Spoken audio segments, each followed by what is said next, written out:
అక్క ఇది తోట అడివా? తోటనే కానీ ఇట్లా అడవి లెక్క మారిపోయింది. మరి ఎట్లయితే ఎంతగా ఎన్ని రోజులు చేద్దాం, మన కష్టం వృధానే అవుతుంది కానీ లాభం పొందమంటావా? ఈ సంవత్సరం ఇంత కష్టపడదాం. ఉంది ఇదంతా అయిపోయినాక ఒక వీడియో తీస్తాం, అది ఎట్లుందో కామెంట్ చేయండి. ఇగో ఇది మొత్తం సేమ్ అడవి లెక్కనే ఉందన్నమాట. కష్టపడి చేసుకుంటే రూపాయి వస్తుంది అనే ఆశతో అయితే ఈ తోటలు ఇంత కష్టపడుతున్నాం. ఈరోజు మా ఇంత కష్టానికి ఒక్క రూపాయి కూడా రాదు.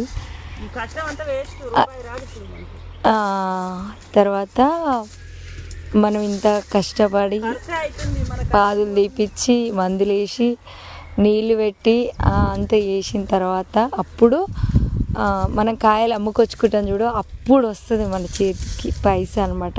ఇన్ని రోజులు